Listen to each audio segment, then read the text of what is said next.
Hello everyone, welcome to SleepSpace. Tonight we will talk about what happens if you die while in a coma. I'm glad you're here. Settle in, get comfortable, and let your mind drift as we explore a topic that lives at the intersection of biology, consciousness, and the unknown. It's a question that people rarely ask directly, perhaps because it brushes up against some of our deepest fears and curiosities. When a person is in a coma, suspended in that strange state between awareness and unawareness, what exactly happens if their body reaches the end? Does the mind experience anything? Is consciousness already separated from ordinary reality long before the final breath? Or does everything fade together all at once, quietly, with nothing left to witness the moment? To understand a scenario like this, we have to pull apart several layers. What a coma actually is, what consciousness seems to be, what the dying process looks like inside the brain, and how the boundaries between these states might blur in unexpected ways. A coma is not simply deep sleep, even though people often compare the two. Sleep is rhythmic and dynamic, filled with cycles, dreams, waves of shifting electrical activity. A coma is a disruption of those rhythms. It is as if the brain has pulled the plug on its usual patterns, preserving only the bare minimum of activity required to keep the lights on. Some people in comas have small islands of activity, tiny regions that still spark and flicker, and others seem to live in a flat, hazy landscape where the usual architecture of experience has gone offline. But while the external world sees a still face, closed eyes, and silence, the internal world remains a mystery. Many who recover from comas describe fragments, flashes of images, floating sensations, distorted dreams, strange moments that weren't exactly memories, but weren't nothing either. Others describe total emptiness, and still others say they felt like they were trapped in a body that wasn't responding, quietly observing everything without a way to communicate. So when we talk about what might happen if a person dies during this state, we aren't starting from a place of certainty. We're starting from a place full of open doors. Inside the brain during a coma, the normal upstream and downstream routes of consciousness are rerouted or shut down. Neurons still fire, but not in the synchronized, complex patterns that allow awareness to emerge. Consciousness, whatever it truly is, seems to rely on networks working together in harmony. Networks that stretch across the surface and deeper structures of the brain. In a coma, these networks often splinter or go dark. But interestingly, even in deep coma, the brain can sometimes respond to sound, touch, or familiar voices in subtle ways, detectable only through sensitive equipment. It suggests that the boundary between conscious and unconscious is not a clean line. It's a fog bank. Now imagine the dying process unfolding within that fog. What might be different for someone whose awareness is already muted or altered? Would they experience a final cascade of perceptions the way some people do when fully awake at the end of life? Many individuals who survive cardiac arrest speak of intense, meaningful experiences. Tunnels of light, panoramic memories, a sense of leaving their body, an overwhelming feeling of peace. These descriptions don't come from people in comas. They come from people whose brains were shutting down, yet somehow producing vivid, structured experiences that suggests something startling. Even in the moments when the brain is failing, consciousness can sometimes flare rather than fade. If that can happen during cardiac arrest, could something similar occur in the mind of someone already in a coma? Could the dying brain generate a final moment of clarity or imagery, even if the person showed no signs of awareness beforehand? Or would the experience be different, more muted, more dreamlike, maybe more fragmented? The truth is that no one knows, because people who die in comas cannot report back. But we can draw on what we understand about the brain's final moments. When the body begins to die, several processes unfold almost simultaneously. Blood flow decreases, oxygen drops, electrical activity becomes chaotic, and then rapidly slows. But before those systems collapse fully, the brain may release large surges of energy. Researchers have recorded bursts of synchronized activity, known as gamma waves, near the time of death. These waves are associated with moments of intense mental processing in healthy brains, problem solving, insight, even clarity. The presence of such activity near death suggests that the mind might be doing something, experiencing something, even at the threshold. The question is whether a coma blocks this entirely or merely changes how it's experienced. In a coma, parts of the brain's cortex are inactive or disconnected from deeper structures. But during the dying process, the collapse of all systems may override those boundaries. Think of it like a city where the power grid has failed in some neighborhoods. Life continues dimly, unevenly. Then a massive storm hits, and the entire grid surges, flickers, and finally goes black. That brief flicker might be the closest thing to experience a person in a coma has during their final moments. It could be blankness, it could be a flash of something meaningful, or it could be something so different from normal consciousness that we don't have language for it. Another question is whether time feels the same in that state. People who've had near-death experiences often say everything felt stretched, slowed, or completely outside the usual flow moments felt like hours. Memory played like a movie. Could a dying mind in a coma experience a similar distortion? If so, then even if the final biological moments were brief, the internal experience, if any, might feel extended. It wouldn't be time as the body measures it, but time as the mind perceives it. But there's another layer to this topic, one that moves beyond biology. It's the philosophical question. What is consciousness doing when the brain is barely active? Does it vanish entirely, or does it shift into some other mode? Some theories of consciousness suggest that awareness is not all or nothing, but exists on a spectrum, like a dimmer switch rather than a light switch. Others propose that consciousness is tied to specific patterns of information processing, and when those patterns change, awareness doesn't disappear, it transforms. In this view, someone in a deep coma might not be gone, but instead operating in a mode of consciousness that doesn't resemble waking life at all, something non-linear, something dreamlike, or something we can't measure. If that's the case, then their final moments wouldn't be empty. They'd be experienced through that strange, altered lens. Maybe it would feel like drifting, maybe like floating, maybe like watching the last flickers of a distant sunset through heavy fog. Then there is the question of continuity. If consciousness has any form of persistence, even for a second, beyond the activity of the brain, then the moment of death might be less of a stopping point and more of a transition. People in comas who eventually wake sometimes describe the experience as if no time passed at all. They might have been unconscious for weeks or months, yet to them, the gap felt like a single instant. If the same is true for the final moments of life, then someone dying during a coma might simply slip from one timeless state into another, without any sensation of interruption. On the other hand, if consciousness requires ongoing brain activity and nothing more, then the moment the brain stops, experience stops too. For someone in a coma, that transition may simply be smoother, less dramatic, less noticeable. Like closing a book you never realized you were reading. But what about the people standing around the person in a coma? Loved ones often speak to them, hold their hands, play music, offer reassurance. Some research suggests that even in deep coma, the brain still registers familiar voices at a subtle level. If that's true, then the dying person might pass away hearing the sound of someone they care about, not consciously, but in some deep, muted, subconscious echo. And if the final surge of brain activity amplifies those signals in the last instant, they might be the last sensations, sound, warmth, touch, that cross whatever threshold exists. There's also the question of identity. If someone in a coma has no memories of that time, does that mean they weren't conscious at all? Memory is not a perfect indicator of awareness. People forget dreams all the time. People forget entire days. But those experiences still happened. The same could be true for whatever happens during the final moments of a coma.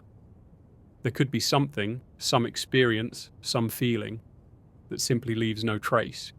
It might be helpful to think of consciousness not as a steady stream, but as a lake. In waking life, the surface is active, full of ripples and reflections. In sleep, the lake is calmer, but still moving. In a coma, the lake is glassy still, almost perfectly still. Yet beneath the surface, water still moves in slow, deep currents. And when a storm arrives, the storm being the dying process, those currents might stir, swirl, rise, even if the surface never shows a wave. So what actually happens if someone dies while in a coma? The biological answer is clear. The heart stops, the brain shuts down, the organs cease functioning, but the experiential answer is a different realm, one that might never be fully knowable. It sits at the border between science and mystery. We know that the dying brain is capable of surprising bursts of activity. We know people in altered states of consciousness sometimes perceive more than we expect. We know the transition from life to death can be vivid or peaceful or silent. And we know that a coma is not necessarily an empty void. It's a state filled with unknowns. Consciousness is not a thing the brain contains, but an ongoing process, a continuous act of generation, like a movie being projected frame by frame. When someone enters a coma, that projector doesn't simply turn off. Instead, it falters. The reels slow. The images become faint or scrambled. Some frames don't appear at all. Others flicker unpredictably. And sometimes, even when the projection seems to have stopped, a few faint images continue to slip through the dark. This matters because when the body begins dying, the brain undergoes one of the most dramatic shifts it ever experiences. For someone who is awake, the dying process can sometimes trigger unexpected clarity, vivid hallucinations, or bursts of memory. For someone in a coma, the question becomes, does the dying brain still have enough power to produce some kind of final internal moment? A whisper of experience? A last fragment of awareness that never makes it to the surface? To approach this question, imagine the mind during a coma as a dim room with a single candle. It's not enough light to navigate by, not enough to read by, maybe not enough to recognize anything clearly, but it's not total darkness either. If the brain's final surge of activity were to occur in that room, it might make the candle flare just once, bright enough to cast a shadow, or reveal a shape before fading again. That single flare might be the closest thing to a final conscious moment. Scientists have identified the patterns that usually collapse first as the brain approaches death. The higher order networks, especially those associated with self-awareness, tend to fail before the simpler ones. This means that even if the dying brain in a coma produces activity, it might be missing the network that allows you to recognize yourself as you. The result could be a moment of pure sensation, color without form, sound without meaning, warmth without identity. Something that feels like an experience but doesn't contain a self inside it. Or perhaps the opposite could happen. Some theories suggest that when the organized structures of consciousness fail, the brain may lose its sense of separation between self and environment. In that case, the dying moment might feel like dissolving, merging, or fading gently outward. Without the usual boundaries, the mind might not experience a clean ending, but an unbinding. The strange thing is that even though comas are marked by reduced activity, some patients show surprising responses when familiar voices are played to them, subtle shifts in brain waves. Tiny flickers detectable only through sensitive equipment. It suggests that the brain still listens, still processes, even when awareness appears gone. So if death occurs during a coma, the final external sensation might be a voice. A soft one, a comforting one, blending into whatever the internal experience becomes. But let's shift for a moment from the biological to the experiential, because the two are entwined more deeply than most realize. Many who wake from comas say they were dreaming. Not always fully formed dreams, but strange fragments, sounds, unreachable places, shapes that made sense at the time, but not afterward. A coma is not simply blankness. It is often a drifting state where the mind tries to make meaning out of incomplete signals. If that drifting continues all the way until death, the final moments might take place inside that dreamlike world rather than waking reality. Imagine someone in a coma dying quietly. Their mind might be wandering through a dream they cannot remember, a landscape stitched together from memory, imagination, and neural noise. As the brain approaches its final collapse, that dream might fade into a brighter moment, or dim into nothing, or spiral into something entirely unfamiliar. It could be chaotic or peaceful. It could be coherent or fragmented. It could be meaningful or utterly abstract. Another possibility is that the dying moment feels like a sudden shift, like a curtain lifting or dropping. Some near-death experiences happen in seconds. One moment there is nothing, and the next there is a vivid perception of leaving the body or entering a tunnel. If something like that can occur in a split second, then even someone in a coma might experience it. The mind might shift from dimness to clarity instantly, and then vanish again just as quickly. It would be a fleeting spark, impossible to preserve, like a match struck in a storm. There is also the question of whether the dying brain retrieves memories. People near death often describe a life review, a rapid replay of meaningful moments. Scientists suggest this may come from activity in memory networks that fire as oxygen drops. A person in a coma might not have ordinary consciousness, but their memory systems are still physically present. If those systems fire in the final seconds, fragments of memory could surge upward, even into an otherwise inactive mind.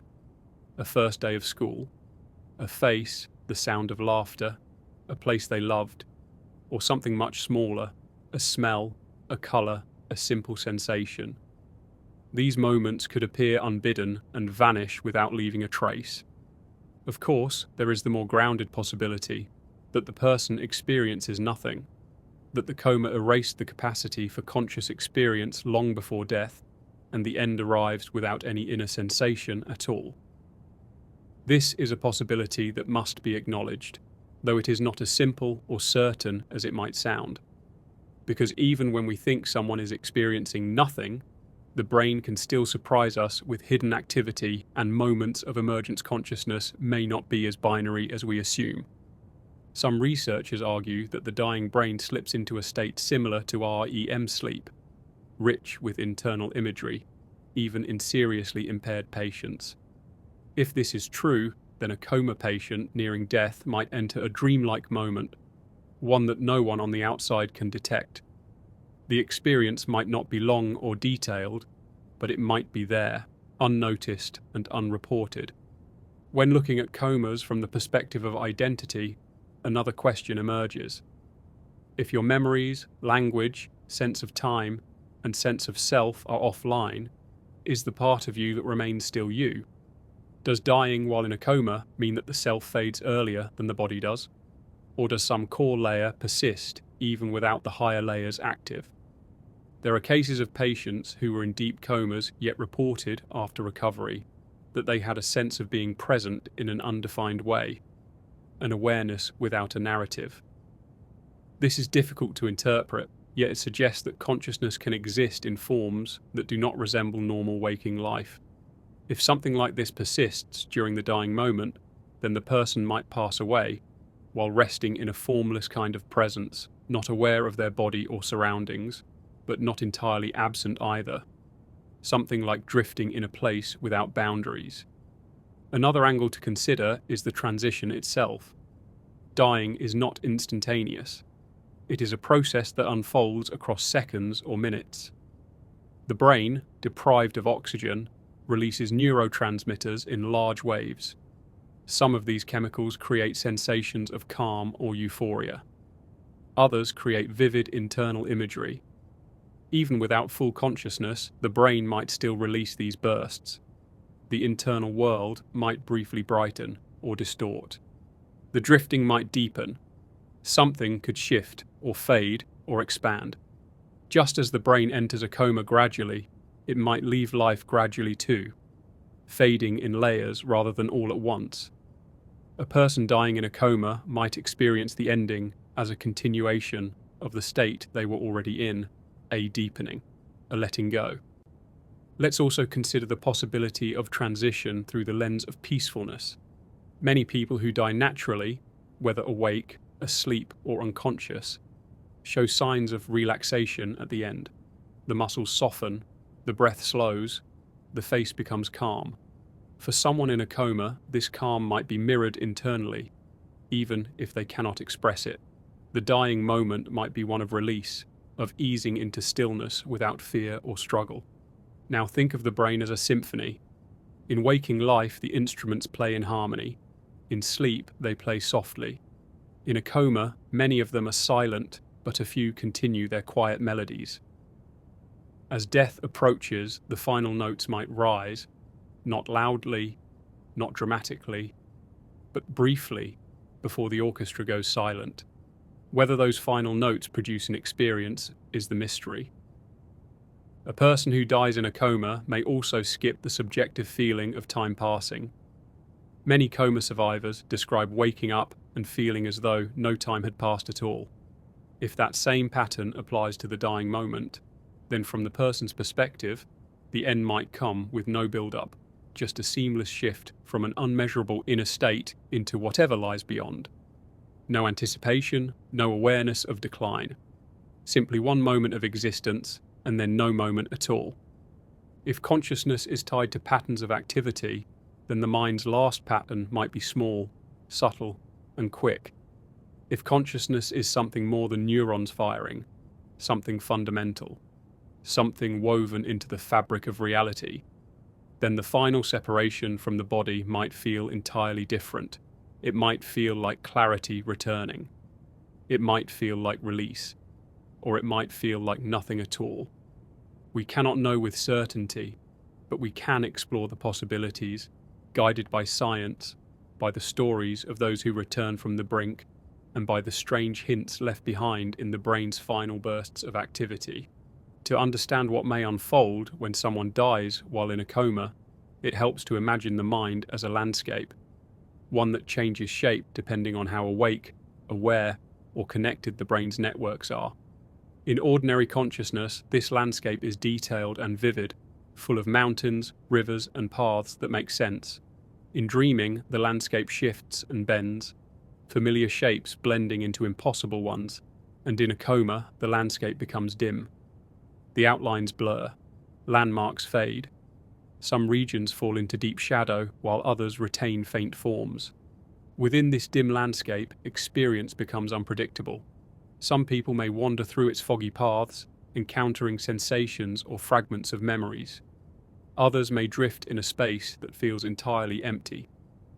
And some may not experience anything at all, not because consciousness is gone, but because the brain's ability to weave sensations into something recognizable has been disrupted.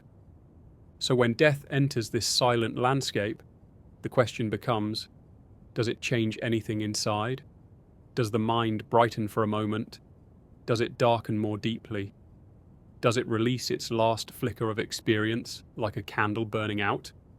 Or is the transition so quiet that nothing is felt at all? One of the key mysteries lies in the brain's final surge of energy. Researchers have recorded bursts of synchronized activity in people who are minutes from death. These bursts can be surprisingly organized, resembling the patterns seen during intense mental states. If such a surge occurs in a brain already in a coma, it could momentarily illuminate the dim landscape from within. That illumination might be brief, seconds long, maybe less. But in the subjective world of the mind, seconds can feel different. Time can stretch. Moments can expand. Imagine someone in a coma lying in a deep fog. Then, for an instant, a wave of light passes across the landscape. Shapes appear. Memories, sensations, faces, or something entirely abstract. It might feel like returning to a place they had once known but forgotten. Or it might feel like drifting through a dream that has no clear origin. And just as quickly as it appears, the light fades again, leaving only silence. Of course, the person would not be able to recall it afterward. The mind in its final moments may not have the ability to form memories. So even if the person experienced something, it would vanish with them, leaving no trace for the living to interpret. Another layer to consider is the self, the sense of I that accompanies ordinary experience. This sense depends on a specific set of networks in the brain, many of which are suppressed or disrupted in a coma. When these networks are offline, experience may still occur, but the you inside the experience may not be present in the way it normally is. Imagine seeing colours without knowing who is seeing them, or feeling warmth without connecting it to a body. The dying moment might unfold without the presence of a narrator. This is not as strange as it sounds. In certain dream states, people experience vivid scenes without awareness of themselves.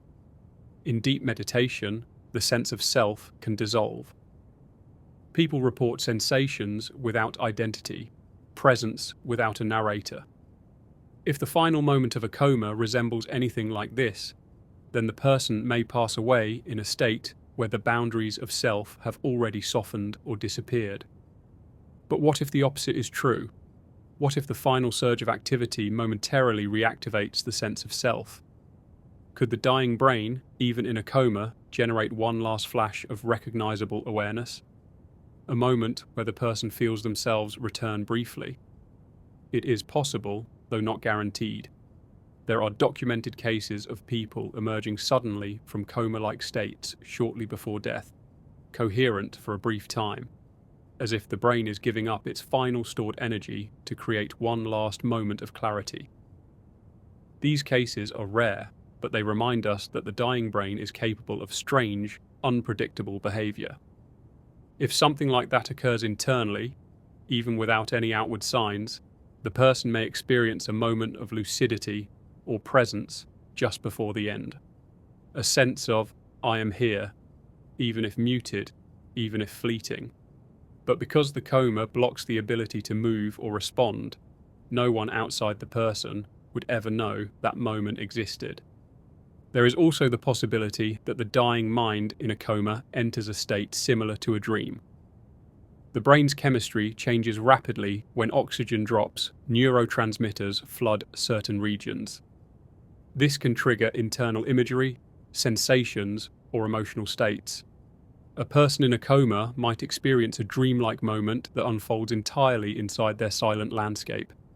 It might not be coherent, it might not be comforting, but it might exist. And if this moment occurs during the dying process, it could feel like slipping into a story without words, or drifting through a place that has no name. In dreams, the mind often interprets internal signals, sounds, movements, memories, as symbols. A person near death may experience something symbolic in that final dreamlike state, even if their brain is deeply impaired. Another angle to consider is the role of the senses. In a coma, some sensory pathways remain partially open.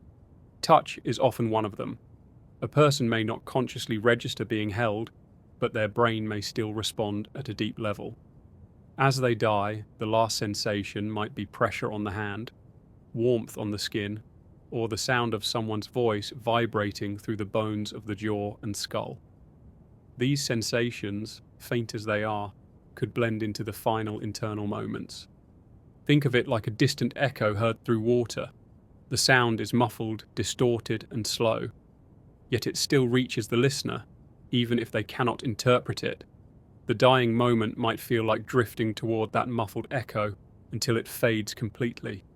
Now consider the boundary between consciousness and nothingness. When someone is awake, that boundary feels sharp. You are either aware or you are not.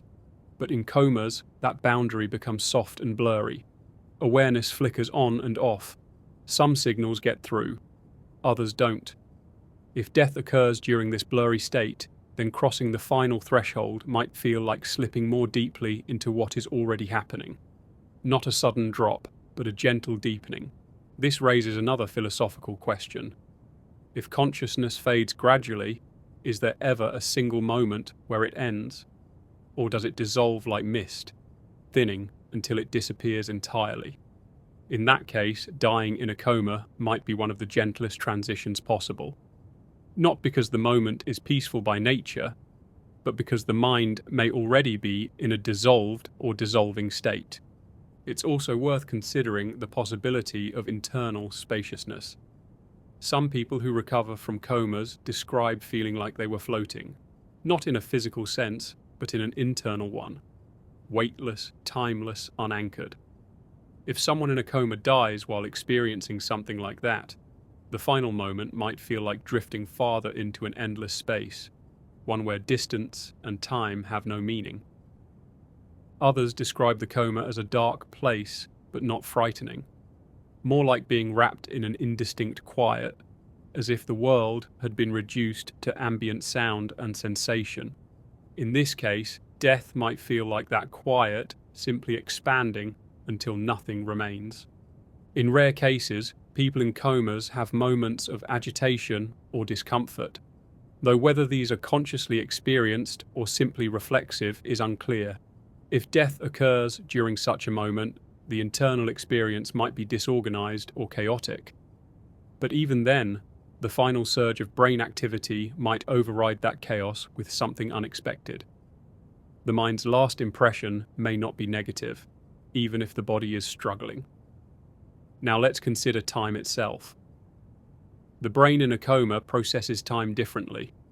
People who wake up often say they have no sense of how long they were unconscious. Some wake convinced that only moments have passed, even after weeks or months. If death occurs during a coma, the person might not experience the passage of time leading up to it at all. From their perspective, the entire duration might feel like a single moment, or no moment at all. This means that from the inside, death might not feel like the end of a long decline. It might simply be the next moment in an unbroken internal experience, one instant, then none. There is also the possibility that the final internal experience is not sensory or visual, but emotional. Some dying people, awake or near unconscious, enter a state of profound calm or acceptance. This may be due to end-of-life chemical changes that ease fear and discomfort. If these chemicals affect the brain in a coma, the final internal moment might feel like gentle release or soothing neutrality, even if the person cannot express it. And we cannot ignore the possibility of transformation. Some theories suggest that consciousness may not be solely produced by the brain, but influenced by deeper aspects of existence. If consciousness has any non-biological component, as some philosophical or theoretical perspectives propose, then the moment of death might involve a shift that the brain can neither measure nor contain. A person dying in a coma might transition from a state of dim internal awareness into something entirely different, something that does not rely on neural networks to exist.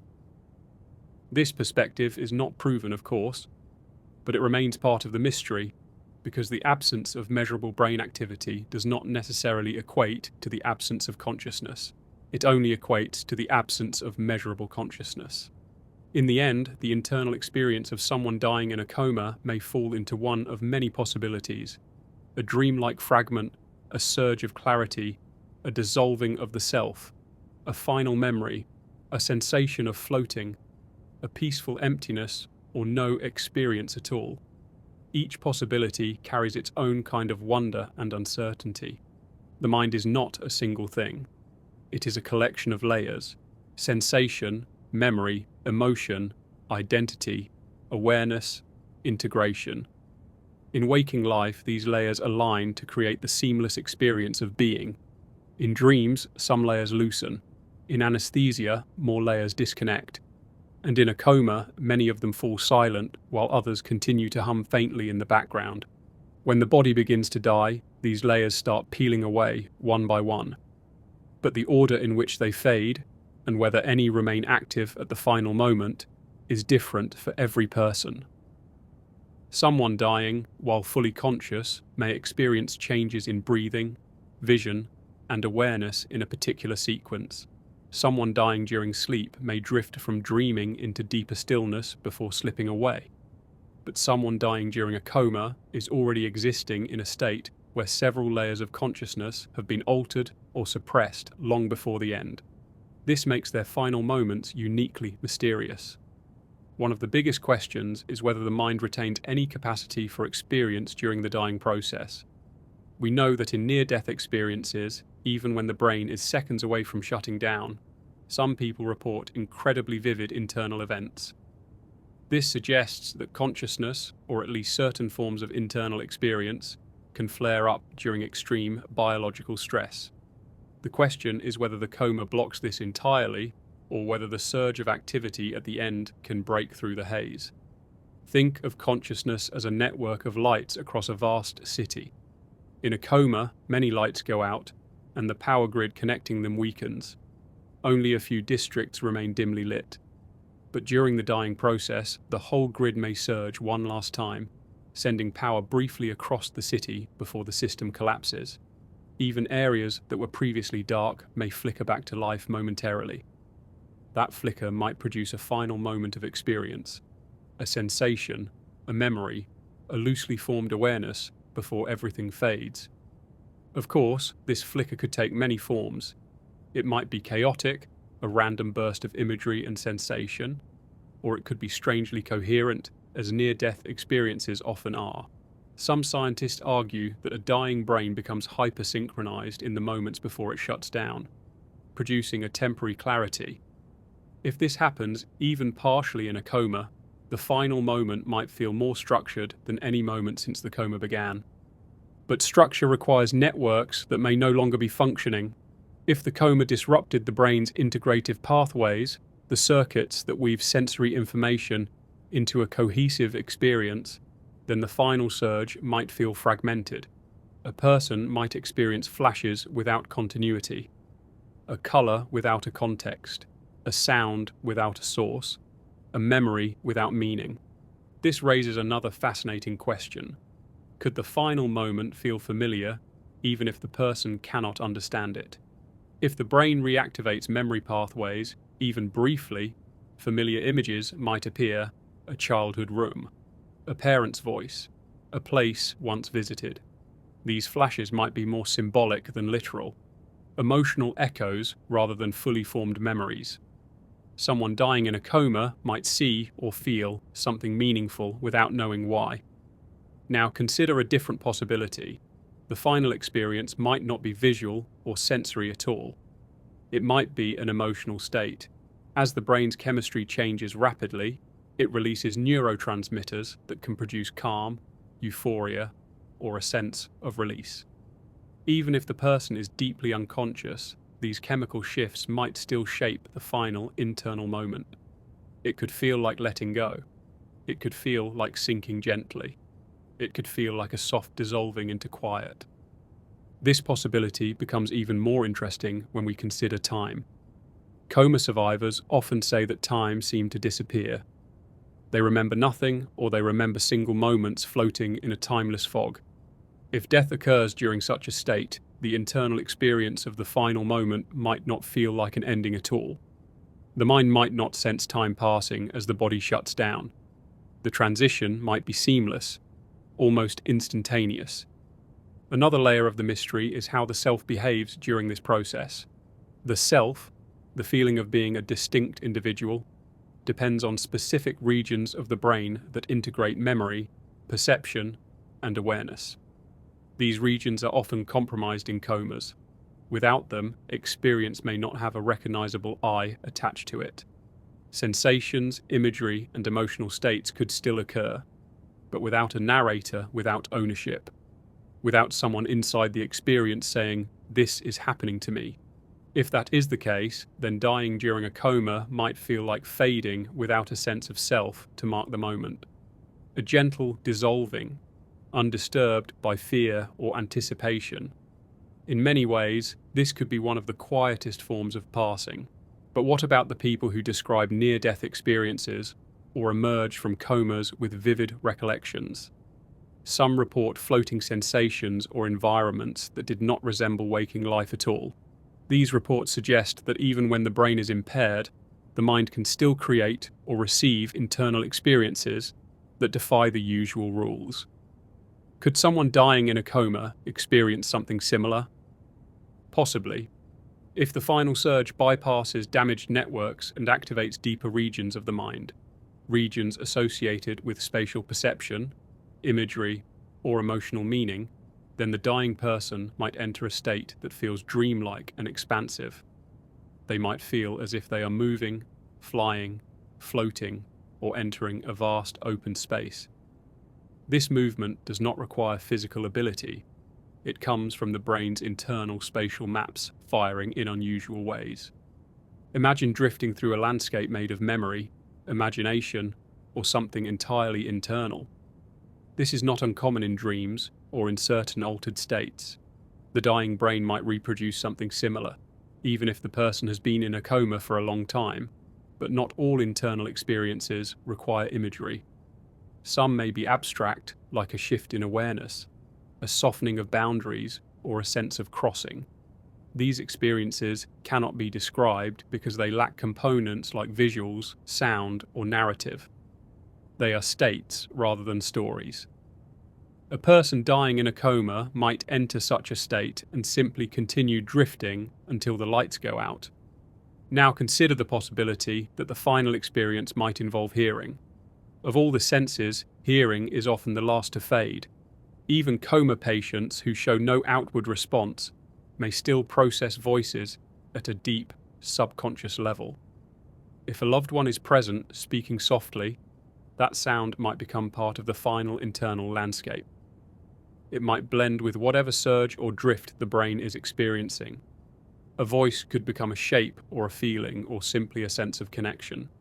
Even if the brain cannot interpret the words, the rhythm and tone of the voice could still register. It might not form a memory, but it could form part of the final moment. For some, that moment might feel like being held by something gentle and familiar. For others, it might simply feel like a soft vibration fading into nothing. There is also the possibility that the final moment contains no experience. Not because the mind goes blank, but because the brain cannot integrate any signals into awareness. In this case, the person might transition from coma to death with no internal shift at all. From the inside, it might feel like nothing changed. No awareness of leaving, no awareness of ending, just stillness. This is not a frightening possibility. It suggests a peaceful closure, a quiet drifting from one empty space into another. The person would not feel fear, confusion, or pain. They simply would not be present enough to register anything. But even this absence of experience contains a kind of mystery. If the self is already dissolved and awareness is minimal, then the final boundary may be crossed without resistance or even recognition. It might be the most seamless transition the mind can undergo. Another possibility is that the dying moment activates networks that create a sense of motion, even if the person is not aware of themselves. Some coma survivors describe feelings of sinking, rising, or spinning. These sensations often occur in the early or late stages of coma, when the brain is reorganizing itself. If similar sensations occur during death, the final moment might feel like a shift in direction, a gentle motion into nothingness. But perhaps the most profound question is whether the mind retains any sense of meaning at the end. Meaning is a complex construct, requiring memory, identity, and awareness. In a coma, these components are drastically weakened, yet some coma survivors describe emotional impressions that feel meaningful, even though they cannot articulate them. They recall the feeling of being safe, or guided, or simply present in a formless way. These feelings, even without the structure of a normal self, suggest that the dying mind might still experience something like meaning, even if it cannot form a narrative around it. If death occurs during such a state, the final moment might feel like resting in something vast and quiet, a presence without identity, an awareness without thought, a closing without fear. Ultimately, the experience of dying during a coma could range from nothingness to fragmented dreams, from gentle dissolution to momentary clarity. The brain's final surge might reveal something or nothing. The self might flicker or remain absent. Sensations might arise or remain dormant. Voices might resonate or go unheard. The transition could be chaotic or serene. What remains constant is that the person is not struggling. They are not frightened. They are not aware of pain or the fear of dying. They pass from one altered state into another, quietly and without conflict. When we step inside this final region of the experience, the borderland where the fading mind meets whatever lies beyond life, we enter a space that is both deeply biological and strangely poetic. This part explores not just the brain shutdown, but the identity shutdown, the quiet dissolving of a you that once organized the world into a story. And here, we'll wander through the possibilities, scientific, philosophical, and hypothetically metaphysical, letting each one breathe without insisting on a single answer. When a person dies while in a coma, the most striking thing is that their consciousness never returns to witness the moment. From the outside, death appears to be just a medical event, a pulse ceasing, a line going flat. But internally, the unfolding may be far more gradual, even gentle. The mind in a coma is already disconnected from normal sensory flow, and by the time death approaches, that disconnection deepens into something like a dimming of inner signals. Imagine a vast auditorium where the lights have already been turned low, and the last one switches off in silence. Not a crash, not a jolt, but a barely noticeable shift from darkness into a deeper kind of dark. Some neuroscientists describe this transition as a thinning of neural networks, the final collapse of communication between regions that normally maintain awareness. But there's another perspective. The brain isn't losing communication, it's losing the need for it. All the little loops that kept you anchored, your sense of self, your memories, your sense of time, begin to loosen their grip. Dying in a coma may feel less like an ending and more like a continuation of something already underway. Instead of falling from wakefulness into nothingness, a person slips from a suspended state into a final release. The I dissolves, not abruptly, but like a figure drawn in sand being slowly washed away by waves.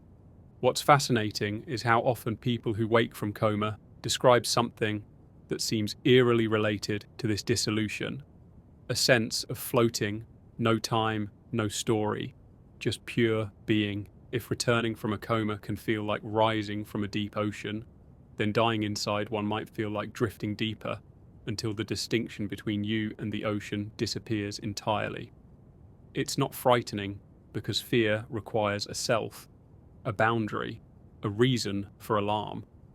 And those are exactly the things that fade first. You might picture it like this. Imagine standing behind a foggy window. You know a world is out there, but its details are softened. Over time, the fog thickens. Eventually, the window becomes opaque, but at no point is there panic, because you're not losing the world suddenly. You're simply watching it fade in slow motion. When someone dies in a coma, that final moment, the one others witness, is not the moment they experience. Their experience, if anything remains at all, is a gentle continuation of the fog rolling in. One of the strangest questions in neuroscience is this: how much is the mind aware of its own ending? Does some quiet part of it notice the unraveling? The answer is elusive. Some studies suggest that in the moments before death, even in coma, certain brainwaves surge, bursts of activity that look similar to dreaming or intense remembering. This phenomenon has puzzled researchers. It's as if the brain, in its last seconds, opens a final internal doorway. But what that doorway leads to, memory, dream, hallucination, or simply the chaotic firing of fading neurons, we cannot say with certainty. Still, the idea is intriguing, that the mind may give itself one last internal experience before disappearing. Others propose the opposite, that coma death is one of the most peaceful endings possible, because the mind has already relinquished awareness long before the body stops functioning. In this view, dying in a coma is not a loss. It is a slow drifting away, like falling asleep on a boat as the tide carries you from the shore. There's no moment of alarm, no sudden realization. The story simply ends without the narrator ever returning to the page. But here's where philosophy steps in and complicates the picture. Some ideas suggest that consciousness might not be strictly tied to the brain's activity level. Instead, it may be tied to patterns, relations, information structures, something more subtle than electrical signals. If that were true, then the fading of the physical brain might not immediately erase the essence of a person. Perhaps the pattern dissolves more slowly, or in a way we do not yet understand. Perhaps death in a coma isn't the abrupt extinguishing of a mind, but the unraveling of a tapestry whose threads extend into dimensions we cannot see. And then there are those metaphysical frameworks that entertain an even softer interpretation, that dying in a coma may feel like continuing a journey you were already walking, a path inward, not outward. If consciousness has layers, some waking, some dreaming, some deeper still, then perhaps death occurs in one of the deepest layers, where the mind is no longer tethered to the body. In that case, death might feel less like a closing door and more like stepping through a doorway that was already half open. Consider the idea that time itself may behave differently in these final moments. When you dream, entire stories unfold in seconds. When you faint, you lose minutes instantly. If death occurs while the mind is already removed from normal time perception, then its last moment might stretch, distort, or even dissolve entirely. Perhaps the final transition is perceived as timeless, a space where before and after lose meaning, a place where the moment of death doesn't exist because moments themselves have slipped away. There's also something interesting about how identity behaves near the end. In deep unconscious states, the sense of self becomes fragile. People waking from coma often report that they didn't feel like themselves.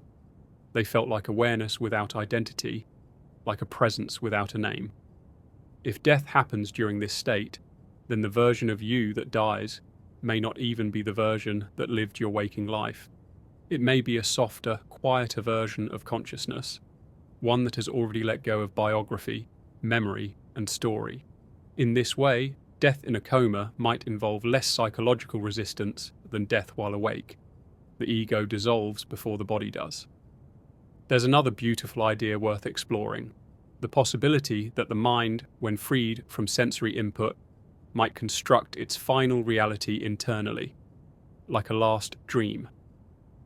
It may not be an organized dream, not a narrative with characters and settings, but a field of sensation, emotion, or awareness. Perhaps the final experience is a feeling rather than an image, something like warmth or weightlessness or a sense of return. If this is true, then dying in a coma might be experienced as a descent into an inner landscape that gradually quiets, softens, and then fades.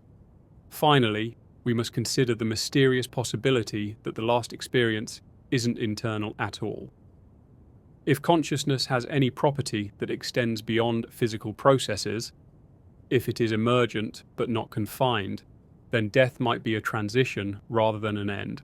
In that case, dying while unconscious would not prevent the transition. It would simply change its starting point. Instead of stepping over a threshold while fully aware, the person drifts across it while already detached from the world, almost like passing through a boundary in a dream before waking somewhere else. We cannot prove or disprove any of these interpretations, but contemplating them opens a quiet, expansive space, a space where fear softens into curiosity, where death feels less like violence and more like transformation, where the end of consciousness inside a coma becomes not a blank void, but a gentle merging, whether it's merging with nothingness, with memory, with a dream, or with something greater than we can measure. As we move into this final part, think of it not as an ending, but as a soft settling of everything we've explored. The biology, the mysteries, the delicate threads that connect consciousness to the body, and the unknown spaces that may lie beyond. And as always, we keep this space calm and reflective, a place meant to ease the mind as you drift into rest, mentioning sleep only here and at the beginning, where our journey opened. When someone dies while in a coma, the true mystery is that we will never know the subjective experience from the inside. No returning witness, no personal account. Only scientific clues, scattered testimonies from those who have come close, and the vast, infinite field of imagination and possibility. And in that absence of certainty, an interesting truth appears. We're free to wonder, deeply, honestly, without fear. The ending of consciousness has always been one of humanity's greatest questions. But when that ending happens inside a coma, the frame shifts. There is no narrative moment where the person realizes, this is it. No moment to brace oneself, no final attempt to hold on to life. Instead, the journey toward death becomes a continuation of the state they were already in. Quiet, secluded, drifting. The physical body slowly loses its functions, and the mind, if any awareness remains, simply follows that path inward. Let's explore the possibilities with calm curiosity. One perspective suggests that death in a coma feels like nothing at all. The person may no longer hold a coherent sense of self, and so the ending may feel similar to how a candle flame goes out. A soft diminishing of heat and light, not an explosion. This isn't frightening. It's a release. Nature does not impose terror on a mind that is no longer capable of experiencing it. All the fear associated with dying is tied to awareness, identity, and anticipation. And those are the exact things that fade long before the body takes its last breath in a coma. Think of it like a dimmer switch rather than a power outage. The brain, already operating at minimal activity, gradually lowers its signals even further.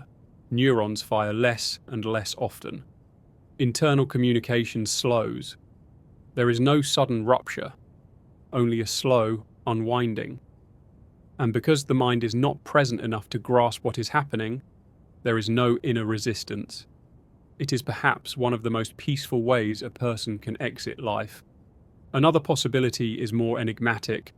Even if consciousness is extremely limited, some faint background awareness may persist. If this is true, the final descent could feel like entering deeper and deeper layers of stillness. Not a dream, not a thought, but a sensation of drifting through vast, dark water.